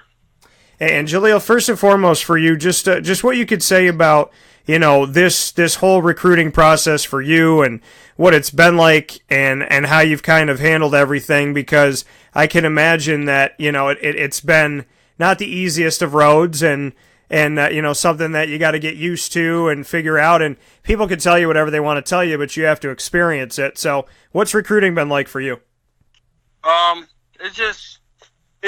It's been a slow process, because my freshman and sophomore year, I tore my ACL, and you know how some colleges, you know, they're big on the health. So like, it has been a slow process, but God has really blessed me with a lot of schools. And I'm just very blessed, because growing up, you know, I never thought of this lifestyle, and it's really unfolding for me right now. So I'm just blessed with the process, and I'm taking every chance I can get, and getting better every day at IMG, and I'm just loving it right now. And when you look at this, at the time that we're talking here, you've only been at IMG Academy down in Bradenton, Florida for just a few weeks. What have you taken away from it so far, and what can you say about the academy and what, you know, the atmosphere has been like for you down there? I can say this to whoever's listening. If you have a son or whatever, he should come to IMG Academy. IMG Academy is not like any other high school. You know, you'll be playing against the best of the best at every practice, and getting the best treatment, getting the best coaching, and most definitely in the weight room is way different than any other high school. It's just like college. So I'm getting really used to it, and I'm really loving it right now, and I'm trusting the process. As Coach Kevin Wright told us, our head coach, he told us to trust the process, and he told us from day one that IMG is not for everybody.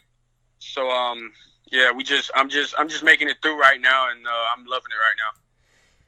And when you say that it's not for everybody, what have you taken away from those words from Coach? I mean, what do you have to do for yourself to be there? I mean, is it the mental part of the game? Is it the strenuous activities that you guys have to do in the level that they ask you to practice at? I mean, what would you attribute to him saying, hey, IMG is definitely not for everybody? Just the activities we do. Basically, you can't play mom and daddy ball down here. Our coaches is very tough on us. They expect a lot of things out of us, and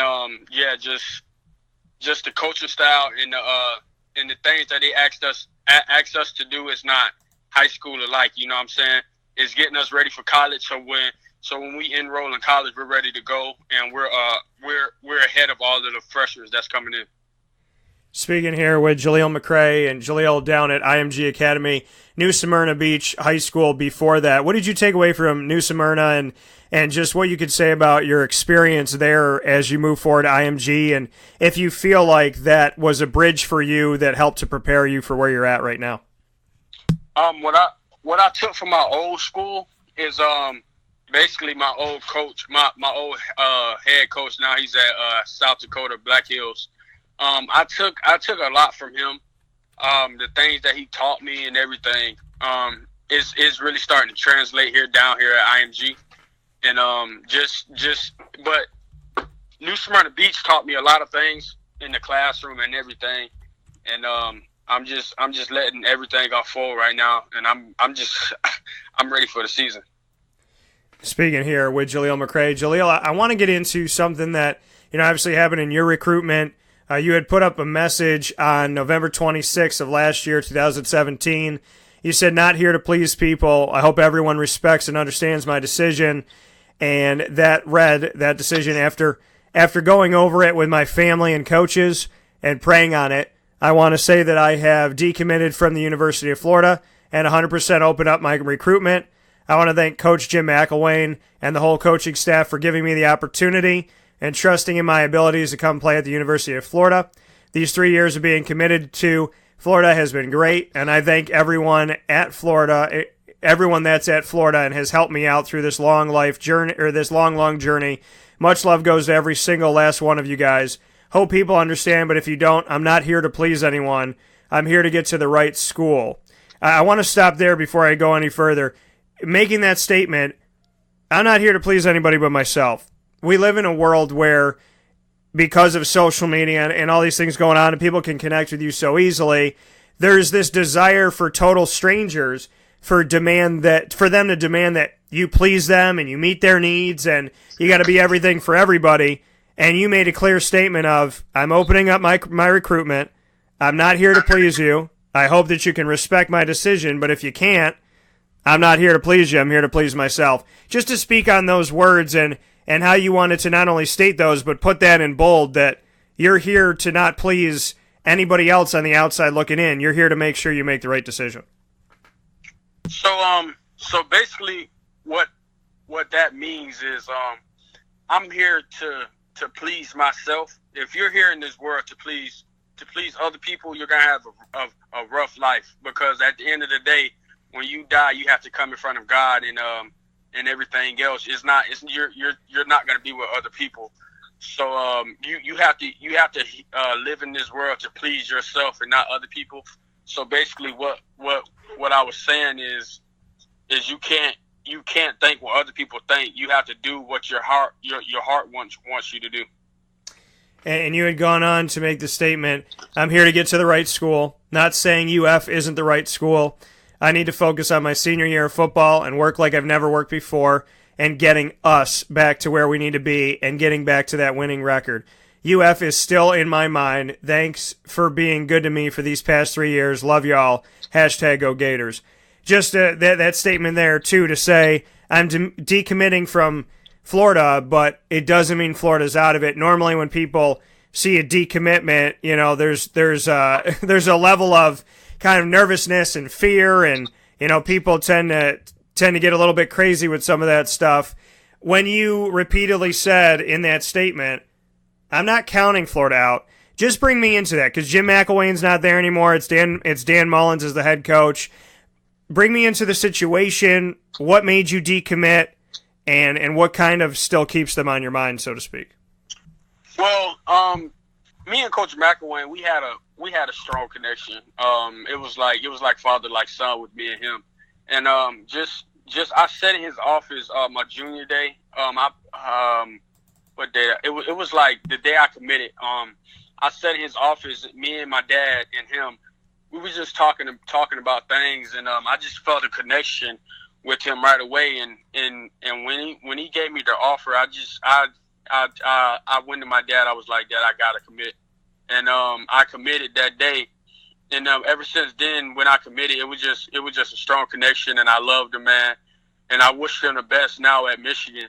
But the coaching staff now at UF, I'm getting to know them a little bit. The defensive coordinator and Coach Mullen, they flew over here in the helicopter. That was pretty exciting. And I talked to the defensive coordinator. He told me they're gonna bring back national championships back at UF. And I feel like if I go there and on the official visit and I love it, I might be a Florida Gator again. And when you look at that type of situation, some people say, you commit to the school, not to the coaching staff, and other people say, no, you commit to the coaching staff and the relationships. I think it's, in my opinion, from the outside looking in, I've spoken with guys like yourself all over this country for the past multiple years on recruitment and when coaches change and staffs change. I don't believe in the whole you're committed to the school and that's it, because the school and the relationship you have with the school goes through the people, and when the people change, that obviously, can change how you feel. So, I mean, is that what happened for you? Like you said, you were so close to Jim McElwain, and he was like a father figure. So was the decommitment essentially saying, hey, I didn't commit to Florida, I committed to this staff, I committed to what their mission was, and now I want to decommit and get to know this new staff before I just, before I commit the next 3 to 5 years to a bunch of strangers, I want to make sure I'm committing to the right people. Is that kind of how things went down for you? Yes, sere. Kinda. Well, before I get into the coaching staff, I was a long time Florida Gator fan since I was like 5 years old. So I've been a diehard Florida fan. And when he gave me that offer, man, it was unbelievable, man. It's like tears started coming down my eyes, down my face, because I never knew that I could play at the University of Florida, especially if I'm a big fan of them. It was unbelievable. And so I kind of committed to the school and the coaching staff, because like I said, Coach McElwain, he was a father figure to me. And so, like, when he got fired, it was just like, oh my God, man, what do I do now? And sometimes I regret committing to the coaching staff, because you never know. Like if I enroll in December, right, if Coach McElwain is still there and I enrolled in college in December and he gets fired in February, now what am I going to do? Because I have to stay there. You know what I'm saying? I have to stay there because he's gone, so I have to stay because I already signed and dotted lines and everything. So sometimes I regret committing to the school for the coach staff. That's why people say you should commit to the school for the school. You know what I'm saying? So, I mean, how hard is that though? I mean, when you look at the grand scheme of things, there's a lot of talking heads out there that are saying who you should commit or how you should commit, but you're the one that's going through the process. You're the one that has to do it. I mean, relationships are important, and it's hard to commit to a relationship if you don't know who's going to be there, and you don't really know what they stand for or where you stand with them. And we see coaching changes happen all the time, and the tough part is, you could choose a school today and go to the school like you said and be there for 2 years, and the coach leaves and the staff changes, and do you leave or do you stay? You only have a year or two left. I mean, how difficult is it when you're looking at, I really love these people, I want to commit to them, but I want to commit to the school. You like Jim McElwain, you liked his staff, but you also, like you said, grew up liking Florida and appreciating Florida. But for a kid, which is what you are, and I feel like people forget that, to make a decision so young in your life where you want to be with the right people and you want to be in the right place, how difficult is it knowing that coaching staffs can change at any time? And I mean, in all honesty, they could change once you've decided the school down the road as well. Well, I sometimes think about, like, I should never committed at that time because, you know, I was a young freshman. I was only in high school for about 6 months, and I was very young. And my mind, because that was my second offer, my mind was telling me, "Oh, you got to commit," you know, because that's your dream school. But you know, I should have took my time and just waited it out. And when Coach McElwain got fired, it was heartbroken because, you know, I loved the man. I had so much respect for him. I could talk about the man all day.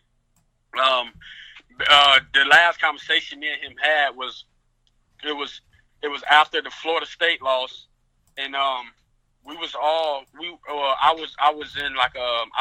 in the building with him, and he told me to trust the process, and I didn't at that time. I didn't think that would be the last conversation we'll have, and till this day, I always will remember when he told me to trust the process. And when you look at the process of it all, I mean, Florida is still in the mix, like you said, and there's other teams that are in there as well. What do you like about Florida so far? I know you talked with me a little bit about the staff here on Wake Up Call with Dan Tortora, and, you know, kind of went into it in Dan Mullen a little bit, but what can you say about how they've treated you, what your vibes are about the staff so far? What can you say about what Florida looks like right now? I'm not even gonna front with you. I haven't really talked to the coaching staff like that. I only talked to them since when they came down here. But when they came down here, it was a pretty good vibe. I feel like Dan Mullen is gonna do something big over there. I feel like the players are really bought in, and the whole coach staff are bought in. And when you have every foot in the boat, it's hard to stop a team because they're a family, just like Florida State. Florida State is Coach Taggart.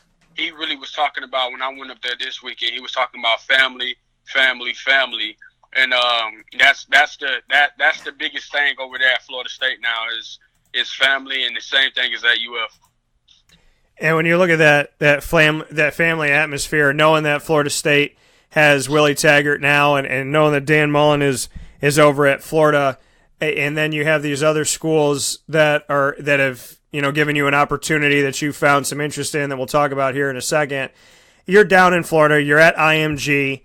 The lore of Florida, a team that you grew up, like you said, enjoying and appreciating, and then having FSU, which you just went to visit recently. You plan on going to the spring games for both. Are these really hard to say no to? I mean, is there a pull for you to stay in the state of Florida? I mean, how do you kind of gauge that? Because you're at New Smyrna, now you're at IMG, and Florida State and Florida are obviously trying to do what they can to stay top of mind with you. So how's that kind of going with those two schools down in Florida? Well, I don't. I'm trying to. Well, I don't know. When I get back in the summertime with my family, we're all gonna sit down and talk about when I'm gonna commit and what schools are we looking at. I'm not gonna do no top 5 or top 10 or top anything because I feel like that doesn't matter at the end of the day because you got to pick one school out of all the schools that you have. So I'm not gonna do a top pick. So basically, whatever I feel like is going to come down to me, and then second is going to come down to my parents. Whatever they feel like where I should go, and then I'm a pray on it and everything, and that's where I end up in December. And you talk about, in December you're going to be, you're at IMG right now for this semester. You'll be at IMG all the way up into that point, and then you have the opportunity at the end of the year to have early enrollment and be at a team within this for the first couple weeks of January for college.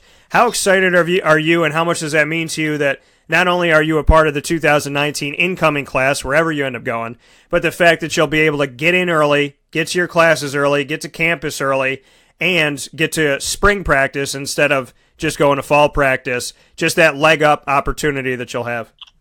Well, right now that I'm at IMG, I feel like I'm a redshirt freshman because everything over here is like college. Like School is like, college like, and especially like the football side of it. So I'm gonna already have a head start. Now, especially that I'm away from home. You know how some people get homesick when they get to college, but I'm already used to it, so I won't be homesick, hopefully. And everything else should just fall in place whenever I enroll in the spring. And we look at, you brought up Florida State. We spoke on that. Jimbo Fisher, not at Florida State anymore, over at Texas A&M. That's a school of the teams that you and I spoke about that are kind of top of mind right now. Syracuse, Texas A&M, in no specific order. I want to let people know. Syracuse, Texas A&M, Georgia, Georgia Tech, NC State, North Carolina, Florida, and Florida State. I want to get into Texas A&M and how much of a relationship you have with them, just what your thoughts are there, and if the Jimbo Fisher factor going over to Texas A&M has anything to do with it for you. I actually the connection between me and the linebacker coach Bradley is very strong right now. We talk every week. I try to text him every day. He'll try to text me every day and give me like some quotes. So I'm gonna most definitely take an official visit up to Texas A&M. I know it's a good school, and I know the Jimbo Fisher era is going to be very, very exciting. I feel like he's going to go down there and do something big for them guys over there in Texas. And I feel like Coach Jimbo know what he's doing. So I feel like I can go over there to Texas A&M and be a leader and start my first year, because they're pretty low on linebackers. So if I do go over there, I feel I can go over there and make a big impact. And when you see it, like you said, you definitely want to take an official over there. What is it about Jimbo Fisher that makes you believe? I mean, we've seen his numbers statistically and seen the things he did at Florida State, but for you personally, what do you like about what he can bring? And like you said, you made a statement that something special is going to happen there in Texas A&M. What makes you believe that? Because basically, he did a lot of things at Florida State, and after last year, it was just time to go. You know what I'm saying? So I feel like he can do the same thing at Texas A&M. I feel like he'll be there, and I feel like he'll retire there. And so the things that he did at Florida State, I feel like he can just carry it on at Texas A&M. He's going to bring in some top-notch recruits, and I just feel like he's going to have it rolling over there. So we look at some of the other schools outside of that, Georgia and Georgia Tech, both of them in the state of Georgia, right there by Florida where you're at right now. What can you tell me about Georgia first, and then secondly, Georgia Tech, why both of them are on your mind right now in this decision process? And there are also two schools that you went and visited already as well. Well, Georgia, I have a lot of Georgia Bulldogs. I have a lot of family up in Georgia, so they can be very high in my mix. And so basically Georgia, man, I love the atmosphere. I went to a game when they played Georgia Tech, and it's pretty good what Kirby is Coach Kirby is doing down there. He's going to have them boys rolling next year as well too. And I feel like I can most definitely go in there and be a big impact. And me and Coach Fountain, the special teams coach, he's my recruiting coach. We have a good connection. He check up on me time to time, and yeah.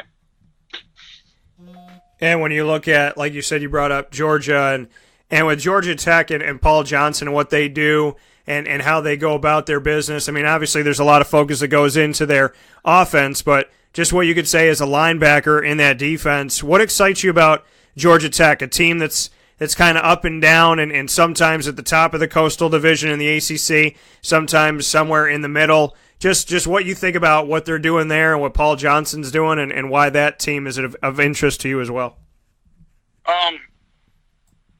If you guys just sit down and watch Georgia Tech games, it basically sometimes it comes down to them just finishing the football game. Just like the Tennessee game last year, they just couldn't finish the football game and they lost. They have beat some pretty good teams. But if they learn how to finish the football games, they will be a heck of a team. I feel like I can go in there at linebacker make a big impact as well. You know what I'm saying? Me and Coach Cantino, we have a great connection. We'll always text, and we'll text about Georgia Tech, and how the facility is and everything, and about the afterlife of football. If you go to Georgia Tech and you graduate at Georgia Tech, you know, you'll be set for life because you have a Georgia Tech degree. You know what I'm saying?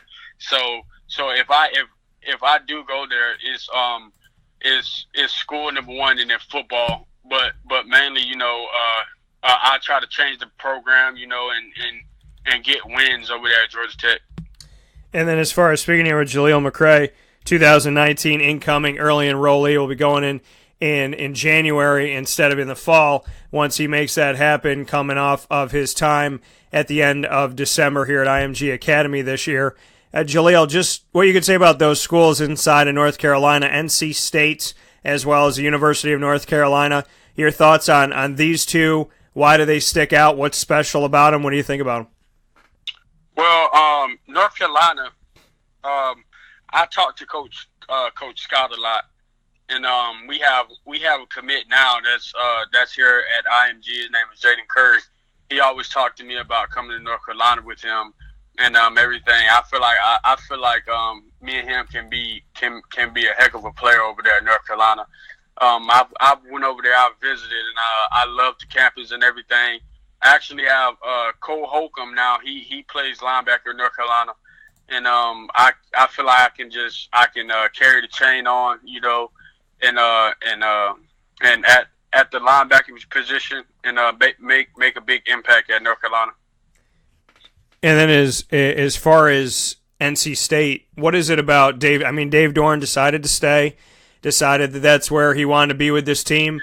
Under Dave Doran, there's been a lot of success recently for NC State. What do you like about NC State and the Wolfpack? Just success, you know, just like you said. It's what Dave Doran is really bringing to the table. Just like you said, he had another contract to go somewhere else, but he wants to stay at North Carolina State, and I love that about him. You know, my 8th grade year, I went to a football camp. I haven't entered high school yet. It was my 8th grade year in the summer, going into my 9th grade year. I went up there to a camp, and I really balled out. And he gave me an offer, and I'll never forget it. You know, because growing up, I never knew I'd be a college player. So I can never forget about NC State. And Dave Doran, I always would thank him when I see him. And Coach Hucks over there at North Carolina State, we have a good connection. I haven't talked to him in a while, but I'll most definitely be calling him and in the next couple of weeks and talking to him and getting up with how NC State is, and I'll most definitely have to get back up there because my old high school coach at New Smyrna, Coach Kevin Hubbard, he went to North Carolina State, and he always teased me about trying to go to North Carolina State. So you never know. They could most definitely be in the mix at the end of the day when I sign in December. And then finally, the other school that you had brought up to me was Syracuse. Just what you could say about the Syracuse Orange. They're going into their 3rd season here in 2018 with Dino Babers. They have won some big games. The overall record not really shows what they've worked to do.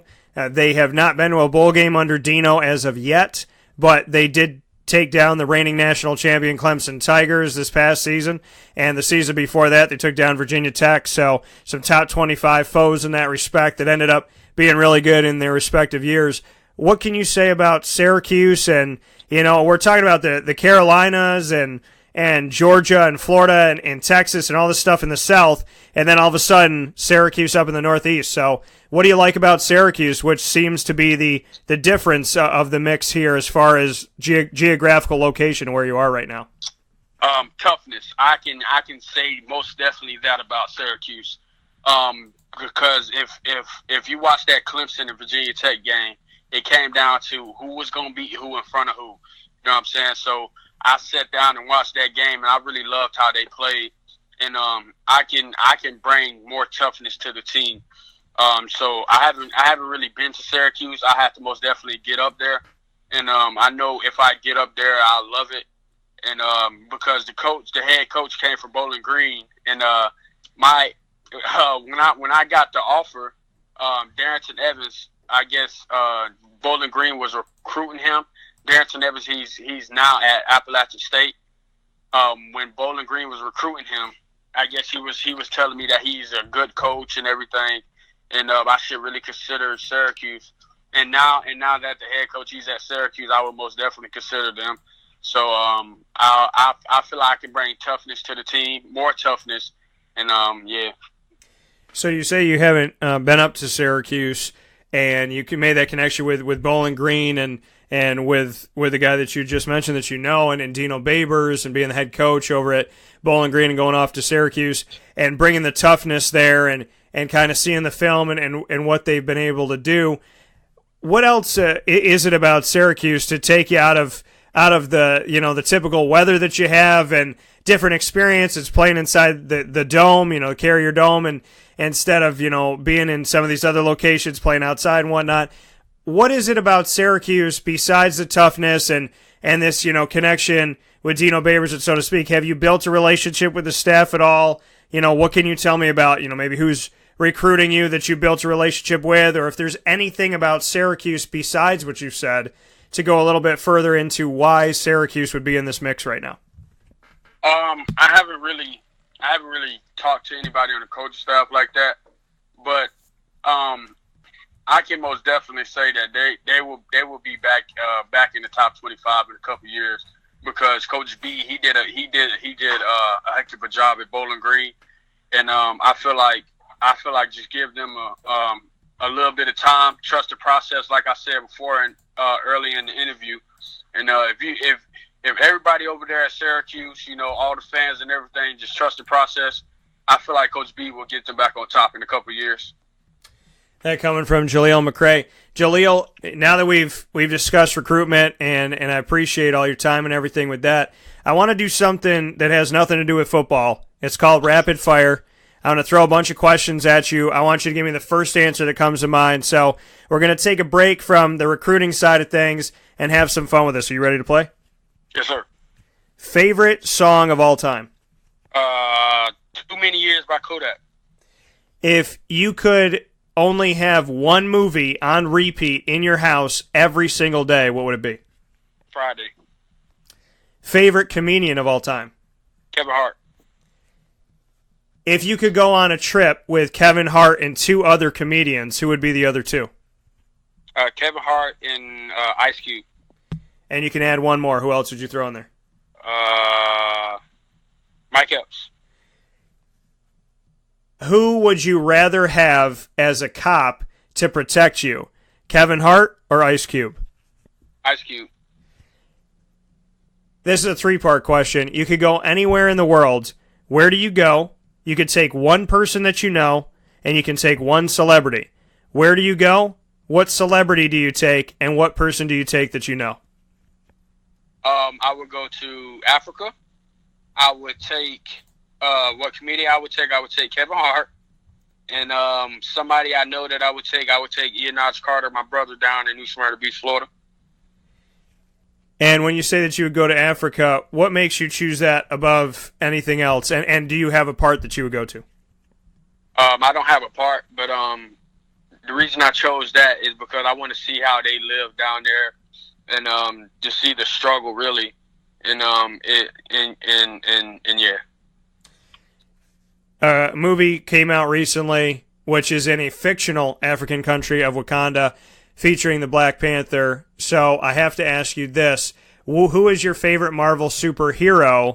Because you brought up Africa, so they're in Africa right now. Avengers Infinity War will have Captain America in Africa, Scarlet Witch, Black Panther, and I think War Machine that we know of right now, the Hulk. So when we're running the gamut here and Infinity War is going on, what superhero is your favorite in Marvel? The Hulk. Why the Hulk? Because he's, he can destroy anything, and he'll most definitely protect you. Favorite villain of all time? Ooh, I don't know that. If you could be a superhero, what superpower would you have above anything else? Spider-Man. So you'd be Spider-Man. What and why Spider-Man? Come to the rescue at any time. All right, fair enough. And your final question is, Jaleel, you have a sign above your head everywhere you go. What does the sign say that everybody can read? Motivation. Simple as that. Fair enough. And I'm going to throw a bonus one in here because it means something to me. You brought up God a lot in our conversation here. What does faith mean to you? What does God mean to you? And that relationship, because I love when people bring up God on the show because we could talk about it and discuss it. I don't like being in a world where people feel like they have to hide it. So what does God mean to you, and just what you could say? Well, I can talk about it a lot. Basically, without God, anything isn't possible. I sit at my desk right now at IMG. I read my Bible every day. I pray before I go to sleep. I pray before I wake up. And I've been through a lot in my life. My family has been through a lot in my life. My granddad back at home, he could have been dead so many times, but we have a strong praying family, and he's still alive as we speak. And basically, I've been through a lot myself. I done been through about four surgeries already. 2 surgeries already about my ACL. I cried and cried every night when I tore my ACL. I've always wanted to give up, and I really prayed on it, and just how far God has taken me to this day of right now. Like I'm sitting at IMG right now, the top high school in the country. I never knew I would be here.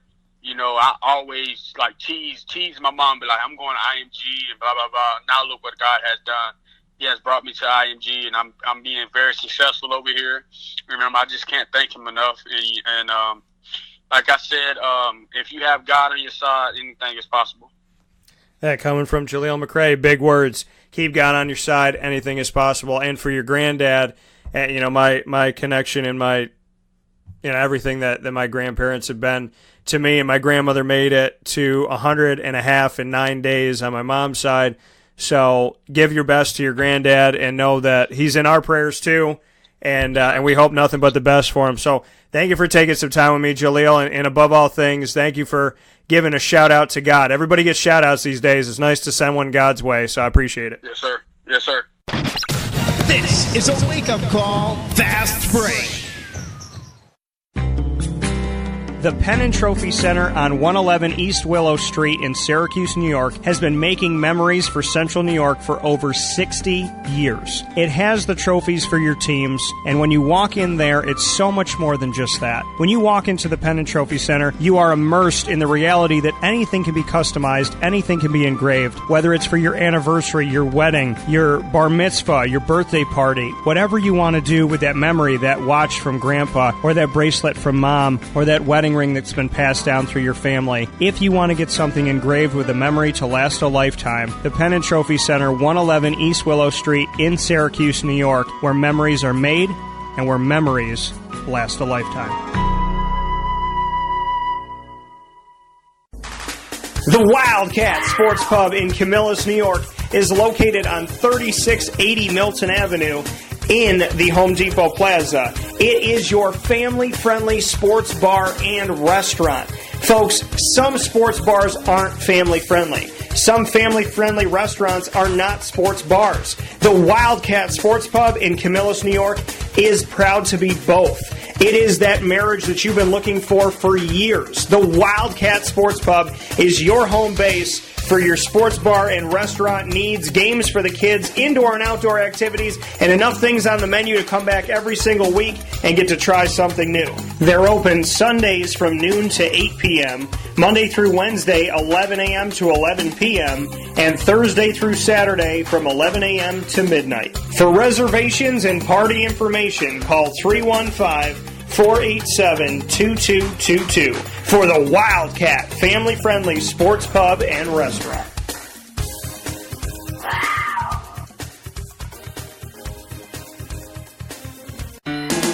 Hi, Hi, this is Kira from Looking Glass Events, where we're always giving you a reason to celebrate. Whether you have a small business, large business, personal event, or wedding, we are available to plan and coordinate your dream event to life. Every detail, every step, Looking Glass Events is working with you all the way. Call us at 315-702-4653. That's 315-702-4653. Or contact us through our website, lgweddingsandevents.com. Looking Glass Events, giving you a reason to celebrate.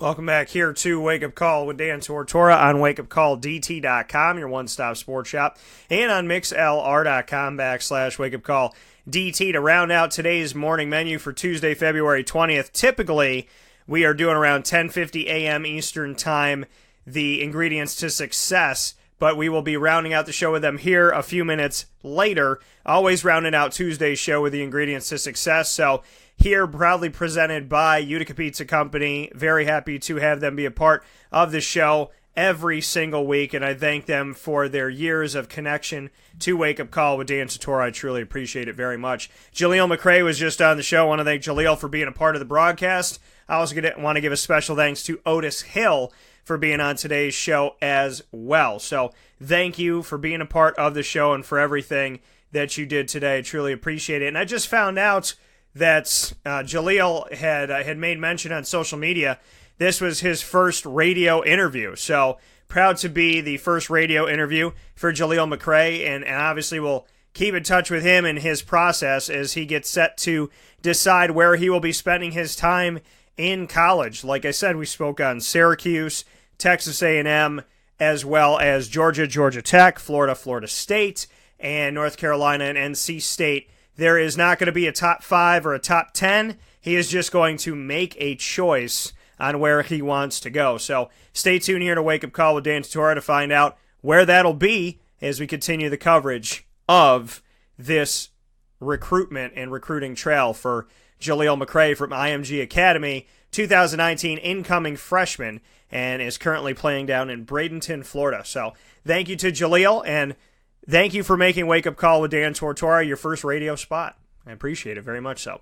And thank you to Otis Hill, as always, for being a reoccurring voice here on Wake Up Call with Dan Tortora. With that being said, the ingredients to success, proudly presented by Utica Pizza Company right here in Syracuse, New York. If you travel into Syracuse, it's literally minutes from Syracuse Hancock International Airport. And if you're living in the central New York and upstate New York area, you know where it's at. 628 South Main Street in North Syracuse, New York, in the Mains Plaza, the former Mains Plaza right by Sweetheart Corners. You will find Utica Pizza Company. You could go there for dine-in, take-out, delivery, and catering. And if you need to call them up for catering as well as delivery and takeout, call 315-214-3060. And make sure to place an order for the Wake Up Call Chicken Riggy Pizza. If you've ever had Chicken Riggies, well, that's great. But the ones that they have at Utica Pizza Company are second to none. Throw those on top of a pizza, and we're having a party. Chicken Riggy Pizza, get it by the pie or the slice in the window, and you can call ahead and ask for it at Utica Pizza Company by calling 315-214-3060. With that being said, the ingredients to success for Syracuse. We've been talking about it throughout the show. The ingredients for Syracuse's success, a.k.a. a berth in the NCAA Tournament, is to win 2 of their next 4 games. They don't have to win all 4. They just have to win 2 of them. And I love that Ecto Cores just sent me in for Utica Pizza Company. And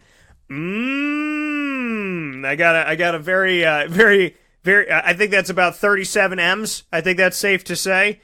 So I definitely want to go today. I really do.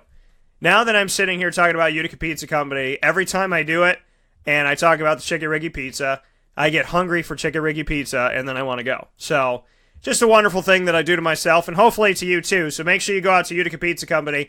If it's working on me to talk about it, hopefully it's working on you as well, because I have made myself very hungry this morning. So Utica Pizza Company, ingredients to success for Syracuse. Win 2 of your last 4 regular season games. I don't think they have to win a game in the ACC tournament. It would be great if they do so. If they're a 10 seed and they lose to Pittsburgh, that's going to leave a really bad taste in the mouth of the committee. So if it's that, it depends on where they're seated, right? If they lose to Pittsburgh, then we're talking about a big problem for Syracuse, because Pittsburgh has not won a game in the ACC as of this point. They're 0-15, and they only have 3 games left to play. Could go 0-18.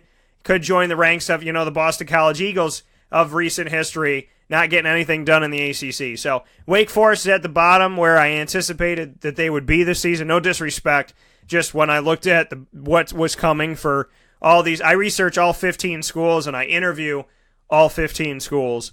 And in my opinion, I had Pittsburgh, not in the greatest footing. I had Wake Forest toward the bottom. I had Georgia Tech in middle to the bottom. Notre Dame is surprising, but they're doing it without Bonzie Colson. So their 6-9 record and 16-12 overall has a lot to do with that unfortunate injury. Boston College, they've been up and down. Syracuse, I thought, would be a little bit higher here. Miami, Florida State, NC State, all these teams getting work done. I had Louisville in the top 4. They're just outside of it right now.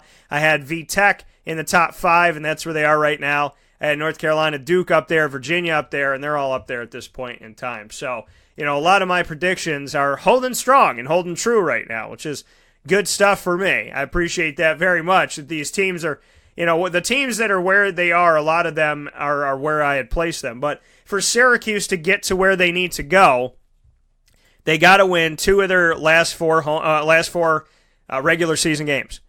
And I would think that BC and anybody gets them in. BC, so they go 2-0 against BC this season. A win at BC and a win at Duke, they're in.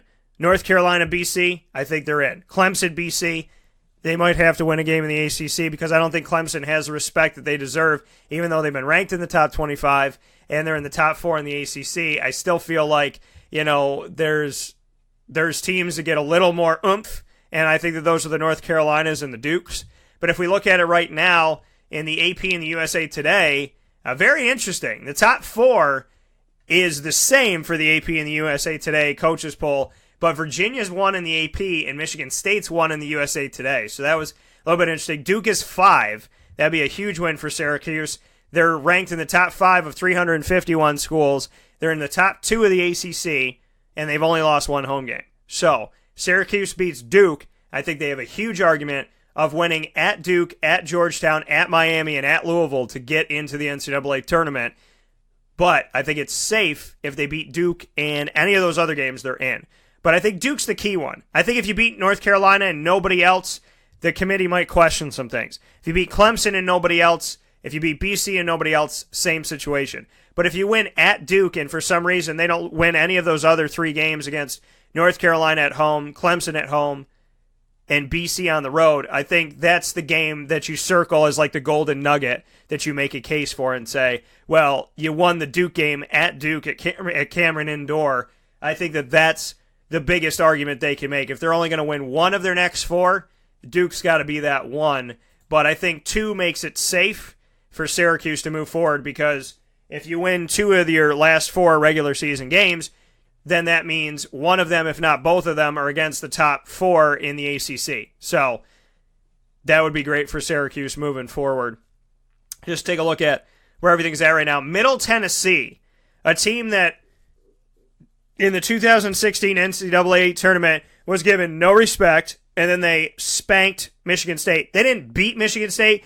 They beat down Michigan State. I was at that game. I was in St. Louis. I was covering Syracuse and the rest of the games that were there. Middle Tennessee State spanked Michigan State as a 15 seed. Then everybody's like, well, that's a fluke and blah, blah, blah. They came back last year and won a game in the tournament. This year, they're going to the end of the regular season, currently ranked in the top 25 in both the coaches and the AP poll. Good for you, Middle Tennessee.